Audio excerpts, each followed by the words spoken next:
হাতির মাথা জানো তুমি। দেখো গিরিন, তুমি যেটা নিয়ে জানো না সেটা হয়ে লীলার হয়ে কথা বলতে এসো না। এই হচ্ছে তোমার সমস্যা মিহির দাদা। লীলাইতে কিছু করলেও দোষ, আবার না করলেও দোষ। কখন যে কিছু তুমি খেপে যাবে কেউ জানে না। কি বলতে চাও তুমি? স্বয়ংবরের দিন কোনো কিছু তোয়াক্কা না করে যখন লীলাইদি সবার সামনে তোমার গলায় মালা পরিয়ে দিতে গিয়েছিল, তাতেও তুমি খেপে গিয়ে লীলাইদির মালা ছুঁড়ে ফেলে দিয়েছিলে। রেগে মেগে কত কি না বলেছিলে মনে আছে? আর আজ রাজসভাতে উপস্থিত সকলের মান সম্মানের কথা মাথায় রেখে মুখ বুঝে থেকে লীলাদি যখন আলাদাভাবে ব্যাপারটা সামলাবে ঠিক করেছে, তখনও দেখছি তুমি আগে অগ্নিশর্মা হয়ে আছো।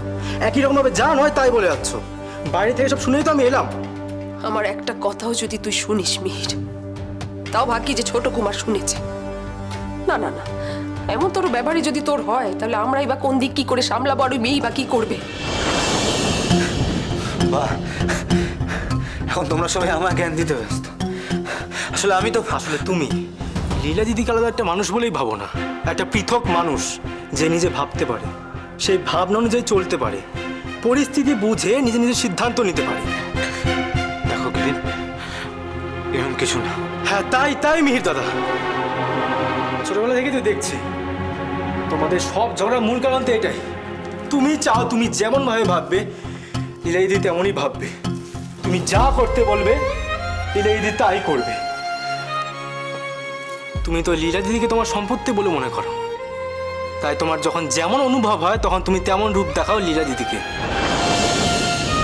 রাগ হলো তো আগু বেঁচে গুছি না ভেবে রাগে ফেটে পড়ো, আবার খুব ভাব জাগলে সক্ষতা দেখাতে পাগলামো শুরু করো।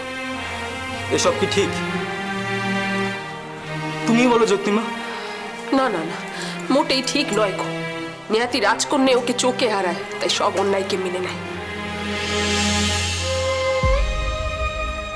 আমি এতদিন ধরে তোমাদের দুজনকে মিলিয়ে দেওয়ার জন্য যথাসাধ্য চেষ্টা করেছি, ঈশ্বরের কাছে তোমাদের জন্য প্রার্থনা করেছি অবধি।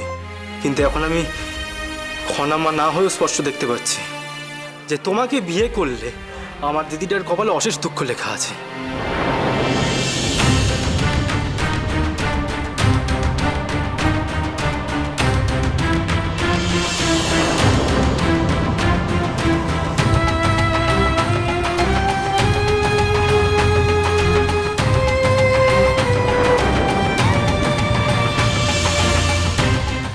খনার কাহিনী সোম থেকে শনি সন্ধ্যে 7:30টায় আকাশ আট ও প্ল্যাটফর্ম 8-এ।